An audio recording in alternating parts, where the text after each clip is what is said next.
bonitona? Seja muito bem-vindo ao Agora de 7. Eu sou o seu professor de Geografia, professor Lúcio Brandão, e hoje a gente tem uma aula especial para você. Vamos lá? O nosso tema é esse aí, ó. Escravidão moderna. Existe escravidão ainda hoje?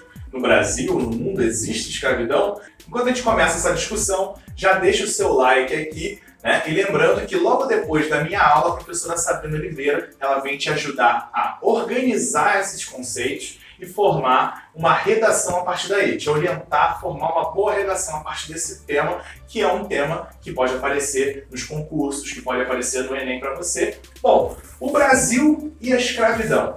Então a gente vai tentar entender agora, inicialmente, qual é a relação do Brasil com a escravidão. Parece algo muito óbvio, mas é importante a gente traçar uma questão histórica e espacial, né? Você sabe que as ciências humanas elas trabalham sobre esses dois conceitos, sobre o tempo, quando isso aconteceu e aonde isso aconteceu, para a gente poder formatar o nosso recorte. Vamos lá? O regime escravocrata durou aproximadamente 300 anos no Brasil. Então a gente pode perceber que o Brasil ele tem uma relação muito grande com a escravidão, né? Um país com 518 anos de colonização, após a sua colonização, né? E 300 deles aproximadamente estivemos com um regime escravocrata. Então é bastante tempo. Além disso, só o Rio de Janeiro recebeu 2 milhões de escravos africanos. Né? Isso é um estudo da Universidade de Emory, em Atlanta, nos Estados Unidos, tá? Que fala que 2 milhões só no Rio de Janeiro. Vale lembrar que eles estão descobrindo vários marcos interessantes na cidade do Rio de Janeiro, com as obras que estão sendo feitas. Foi descoberto o Cais do Valongo, né? Que era onde chegava grande parte desses negros traficados. Né? Temos também, agora há pouco, foi descoberta uma casa de venda de escravos também no Rio de Janeiro. As bases, né, as fundações dessa casa foram descobertas. Então, vários resquícios que estão presentes na nossa paisagem e que contam um pouco dessa história. Teve seu fim em 1888, através da assinatura da Lei Áurea.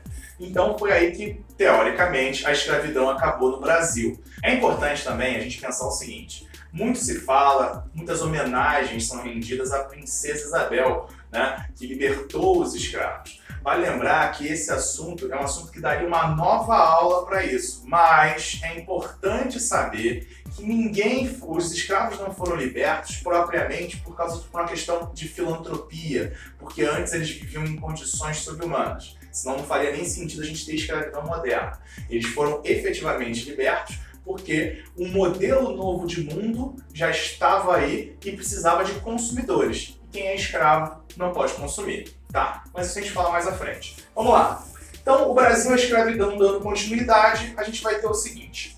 No passado, a lei assegurava o direito de propriedade sobre o escravo. Hoje, é proibido pelo Código Penal tal conduta. Contudo, hoje é ainda mais barato ter escravos que na época em que eram comprados. Caramba, professor! Então quer dizer que antes era mais caro ter escravos? Sim, você tinha que pagar por esse escravo, né? Você tinha que comprar esse lote de escravos para poder atuar na sua propriedade. Além disso, pensa, o escravo ele era uma propriedade sua. Então, ele não vivia simplesmente na base da surra, porque se você só desse surra a esse escravo, apesar de viver em condições péssimas, esse escravo morreria, o seu investimento estaria, de certa forma, perdido. Então, você tinha que alimentar, de alguma forma, esse escravo, oferecer uma habitação para esse escravo, né? E você comprava por esse escravo. Hoje em dia, às vezes, o escravo é comprado por uma passagem, que leva ele até o lugar onde ele vai ser escravizado. Ou seja, esse custo ficou muito mais barato. A gente vai entender essa lógica mais à frente. Calma aí. Atualmente, a questão étnica é um fator menor no processo de escravidão, sendo o fator socioeconômico predominante, uma vez que os escravizados geralmente são pobres e miseráveis.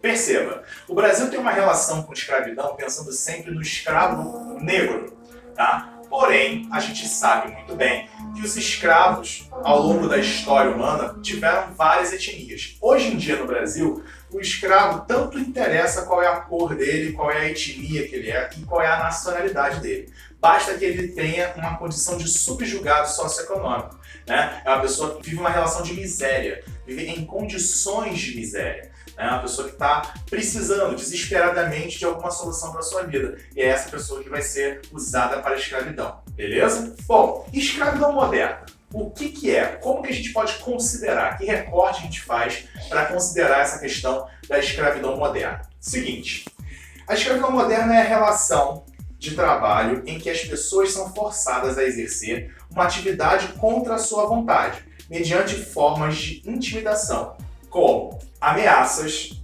detenção, violência física ou psicológica, né? Então essa pessoa ela é obrigada a exercer um trabalho, né, sob todos os níveis de coação.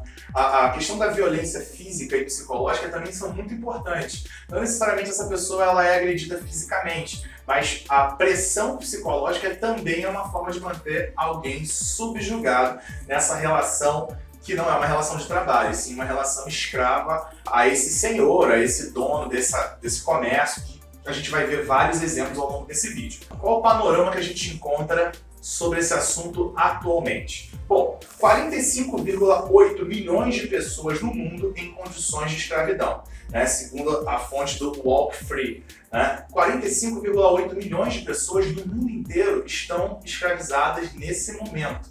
É um número muito grande de pessoas. Principais atividades que essas pessoas exercem são a indústria da pesca, o comércio de drogas, a exploração sexual e a indústria da esmola. A indústria da esmola pode parecer meio estranho, mas existem às vezes crianças que são mantidas como escravas, né? Para que essas crianças solicitem esmola nos sinais, peçam esmola às pessoas e levem esse dinheiro que ganham para alguém que as escraviza. Né? Então, nos lugares mais inusitados a gente pode encontrar essa relação de escravidão. E aí eu coloquei para você um gráfico que é para mostrar como mais ou menos é dividida a escravidão. A fonte é do 50 for Freedom e ela está mostrando aí para você. Em azul, o azul mais escuro, o trabalho escravo forçado pelo Estado. Existem alguns países, né, que colocam pessoas trabalhando de forma forçada. Algumas pessoas são condenadas a trabalhar de forma assemelhada à escravidão. Então elas têm que trabalhar presas em algum lugar, trabalhar em alguma indústria ligada diretamente ao Estado. Existem esses exemplos. O segundo exemplo, que já é o azul um pouquinho mais claro, é com relação à exploração sexual. A gente sabe muitas mulheres brasileiras, por exemplo, que são convidadas a ir para outro país para trabalhar como modelo ou qualquer outro trabalho. E elas aceitam, né? E essa pessoa que está aliciando geralmente paga a passagem, oferece milhões de coisas. E quando essa pessoa chega a esse local, ela é presa e ela tem a obrigação de trabalhar através da prostituição, por exemplo. Né? Teve até uma novela há pouco tempo que tratou sobre esse assunto. Então, exploração sexual também pode ser ligada à questão da escravidão, tá bom? E o último ponto, que é as explorações mais variadas. Explorações urbanas, explorações rurais dos maiores tipos. Então, muita gente está ligada aos diversos setores da escravidão. Continuando nesse panorama, e agora a gente chega na discussão sobre o Brasil. Né? A gente falou um pouquinho do mundo e agora a gente vai falar um pouquinho do Brasil. No Brasil, são mais de 161 mil pessoas em condição de escravidão. Eu vou mostrar mais um dado, que é 0,078% da população. Você olhando assim pode parecer um número pequeno, né? 0,78% da população, não é nem 1% da população. Mas quantos por cento de escravos você acha que são aceitáveis? Mais ou menos aquela discussão que a gente fez lá com os agrotóxicos, eu faço isso para você também. Qual é o percentual aceitável para que ainda hoje, em 2018, existam escravos? Vale pensar sobre isso. Principalmente nas áreas rurais do Cerrado e da Amazônia. Então, nas áreas rurais do Cerrado e da Amazônia, você vai encontrar muitas fazendas que vão ter pessoas em condições de escravidão. Condições das mais adversas, né, que vão ser colocadas lá. Essas pessoas, geralmente, elas vêm de outro lugar, como a gente pode ver no próximo tópico. São geralmente homens de 15 a 39 anos, de baixa escolaridade e provenientes de imigração interna. Então, de 15 a 39 anos, uma mão de obra forte, né, cheia de saúde. Homens, porque geralmente estão ligados a trabalho no campo, né, e provenientes de imigração interna com baixa escolaridade. Ora, pessoas ligadas, pessoas a níveis de pobreza muito altos, pessoas ligadas à miséria, aquelas condições que a gente viu lá no início. que vai configurar essa ação de escravidão, tá? Continuando o nosso panorama, em 20 anos, quase 50 mil pessoas foram libertas no Brasil da escravidão. 50 mil pessoas trabalhando nessas condições que a gente vem debatendo aqui. Continuando sobre o panorama, não é apenas no campo que o trabalho escravo se perpetua. A gente achava antigamente que as pessoas estavam escravizadas no nosso campo, no campo brasileiro, né? Mas não, nas cidades também isso acontece bastante, inclusive trabalhando para grandes empresas, como a gente vai ver em seguida. Minas Gerais, Pará, Goiás, São Paulo e Tocantins concentram 56% das libertações urbanas. Então, 56% de todos esses 50 mil que foram encontrados estavam nesses estados que a gente foi citando aí embaixo, tá? Isso segundo a fonte do Ministério do Trabalho e do Emprego, tá? Um exemplo que eu costumo usar muito nas minhas aulas para explicar essa questão da escravidão.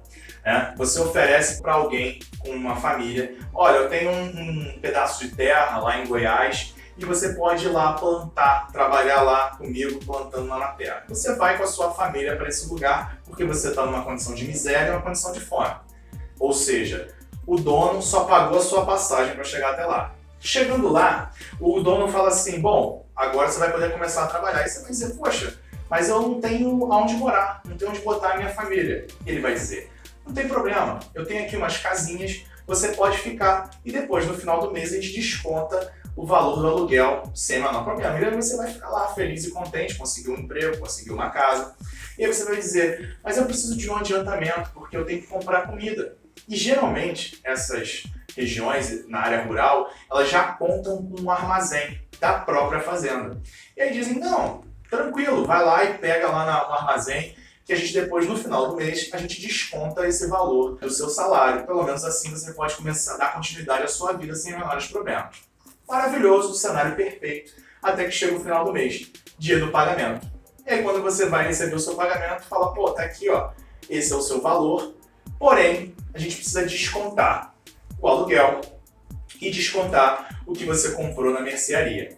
E geralmente, esses valores são superiores ao valor do que a pessoa tem direito de receber. Tem direito de receber. E aí a pessoa fica revoltada, chateada, reclama, mas vai fazer o quê? Então eu vou embora.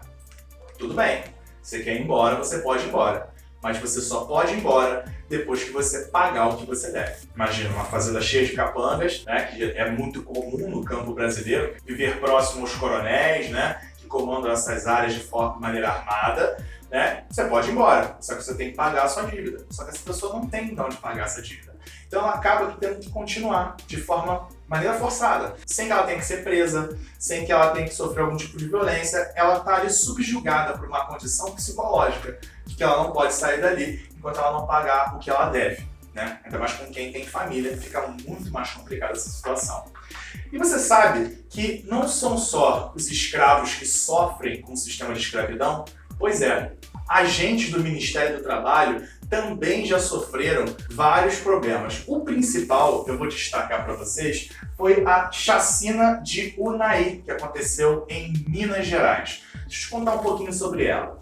Bom, no dia 28 de janeiro de 2004, 3 auditores fiscais do trabalho e um motorista foram assassinados em uma emboscada, enquanto iam fiscalizar uma fazenda em Unai, Minas Gerais. O que acontece? Eles foram fazer uma fiscalização, um desses fiscais especificamente já estava sofrendo ameaça, mas eles foram fazer o trabalho deles. Quando eles chegaram no meio do caminho, eles sofreram uma emboscada e foram assassinados. Como se descobriu que foi uma emboscada? Muito simples. O motorista, mesmo tendo levado 2 tiros, conseguiu dirigir ainda durante muitos quilômetros.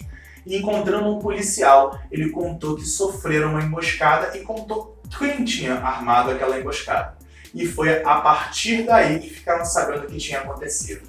Ou seja, nem mesmo os fiscais que representam o Estado estavam em segurança nessa situação. E a pessoa que foi responsabilizada por isso, o dono da fazenda, olha o que aconteceu com ela. Em 2004, nas eleições de 2004, no mesmo ano que aconteceu isso, Antero Mânica, um dos acusados, foi eleito prefeito pelo PSDB e permaneceu no cargo até o final do seu mandato em 2008. Então, o principal responsável por esse assassinato, por essa chacina no campo, foi eleito prefeito e conseguiu cumprir o seu mandato até o final. Estranho isso, né? Pois é, aí o pessoal do SINAID, inclusive do sindicato, criou um quadrinho que conta essa história, como ela aconteceu. E hoje em dia esses agentes eles têm que ir acompanhados de policiais para poder garantir a segurança, para garantir que novas chacinas de Unai não venham a acontecer por aí. Olha só, eu trouxe aí para você algumas matérias. A primeira, 19 pessoas mantidas em trabalho escravo são resgatadas da fazenda sem água e banheiro na Bahia. Matéria do G1. Olha só como é que são as condições de escravidão. Segunda matéria, eu trouxe a matéria do Valor Econômico, que fala: Justiça responsabiliza a Zara por trabalho escravo. Empresa vai recorrer. Engraçado, né? Uma empresa que tem as lojas chiquérrimas nos principais shoppings do Brasil, que vende roupas caríssimas, onde a sua produção é executada por pessoas que vivem em condições análogas à escravidão. Aquela escravidão não está distante da gente, ela está bem próxima. Mais uma matéria para acabar. Haitianos em condições análogas à escravidão são resgatados em Jacarepaguá, Rio de Janeiro, numa construção civil. Então eu te mostrei aí um exemplo do rural, um exemplo ligado à moda e eu te mostrei também um exemplo ligado à construção civil, que eu vou deixar o link para você. Esse vídeo eu achei muito interessante. Apesar dele estar em inglês, ele é um vídeo bem curtinho e que ele mostra todo o processo de escravidão, como ele se dá, como ele se concentra, né? E explica bem essa ideia. Acho que pode ajudar você a formar bem esse conceito. E para acabar, antes de passar a bola para a professora Sabrina, pensa comigo. Uma empresa que tem funcionários, ela paga impostos, ela tem que ser responsabilizada por isso, ela tem que ter toda uma regra a ser cumprida. Com isso, o custo do seu produto fica muito mais alto. Uma empresa que tem escravos, pessoas presas em condição de escravidão, que trabalham, às vezes não recebem ou então recebem valores ínfimos, conseguem vender os seus produtos de forma muito mais barata, porque não tem que cumprir com leis. Elas simplesmente prendem as pessoas e botam essas pessoas para trabalhar. Isso pode fazer com que a sua empresa vá à falência, isso pode fazer com que as empresas do seu entorno, as empresas que são corretas, que trabalham corretamente com os funcionários, que infelizmente às vezes são casos de exceção no Brasil, elas possam perder o seu espaço. Então toda vez que a gente compra um produto que tem alguma ligação com a escravidão, a gente está causando um problema muito grande. Existe uma lista que mostra as principais empresas que estão em relação com a escravidão. Vale a pena você checar antes de comprar o seu produto, beleza? A escravidão não está acontecendo só com os escravos, ela acontece com nossa sociedade, que acaba ficando doentia. Então eu vou passar a bola agora para alguém que vai ajudar você a entender essa que parece até uma loucura, né? 2018, pessoas escravas. Vai com você, Sabrina Oliveira. Fala, Creidinho, tudo na paz? Olha quem chegou para encher o seu coraçãozinho de quê? De muito amor. Eu mesma, professora Sabrina Oliveira, uma das suas professoras de redação aqui do Agora de Cert. E eu cheguei para a gente continuar problematizando esse assunto que é tão sério, que é tão polêmico, que é a escravidão moderna. Vamos ver o que a gente consegue levantar sobre isso? Quais ideias que a gente tem? Eu não vou repetir as informações que o professor Lúcio já levantou. Então você tem que estar com isso bem fresquinho na sua cabeça para poder encadear agora o pensamento. A gente vai trabalhar com esses três pilares. A origem histórica, como é que o nosso passado escravagista, teoricamente abolido em 1888, contribuiu para a criação da disparidade social, como a pobreza e a falta de oportunidade alimentam esse mercado escravocrata e como isso é uma prova contundente de que de que nós vivemos numa sociedade extremamente capitalista. Baseado nessas ideias, vamos ver como é que ficou a nossa contextualização? Há mais de um século, a Lei Áurea foi assinada no Brasil. Com essa medida, acreditava-se que a escravidão havia sido eliminada no país. No entanto, a realidade nacional é muito menos otimista. 161,1 mil pessoas são escravas. Os fatores que contribuem para esse panorama chocante vão além da questão histórica, estão principalmente aliados aos princípios da sociedade desigual e capitalista em que vivemos.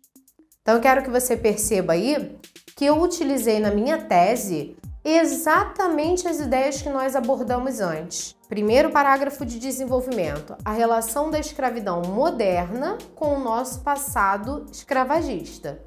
Segundo parágrafo de desenvolvimento, como é que a pobreza e a falta de oportunidades alimentam essa escravidão. Terceiro parágrafo de desenvolvimento, como a persistência de uma chamada escravidão moderna prova que vivemos em uma sociedade cuja prioridade é o lucro. Argumentos fortes, bem embasados, que se você conseguir fazer direitinho, com certeza te levarão ao 1000. Mas como diz o professor Lúcio, o problema é resolver, né? Porque levantar o problema é até bem fácil. A questão é buscar soluções e o Enem, como você sabe, exige isso de você. Quero deixar bem claro, antes da gente entrar nas nossas propostas, que o Brasil é um dos países que mais tem avançado no combate ao trabalho escravo. Então, diversas das propostas que eu vou levantar aqui são propostas que a gente vai sugerir a manutenção, porque elas já existem e em maior ou menor medida estão acontecendo no país. Primeira delas, incentivo à denúncia contra as instituições que utilizam-se de mão de obra escrava. Hoje, quando essa fiscalização consegue ser feita, em geral é através de denúncia. Ou os próprios trabalhadores denunciam, né, as condições nas quais estão, ou por medo de ir até as autoridades e elas estarem envolvidas com os grandes empresários, eles entram em contato com as pastorais, com os sindicatos, com as associações de moradores, e esses então entram em contato com o Ministério do Trabalho e do Emprego para checar essas denúncias. Qual seria uma proposta inovadora nesse caso? O que talvez fosse interessante é que fosse um número como os disques que a gente já conhece, como o disque pedofilia, o disque violência à mulher, um número em que eu pudesse ligar e essa central fosse voltada só para isso, de repente um disque escravidão.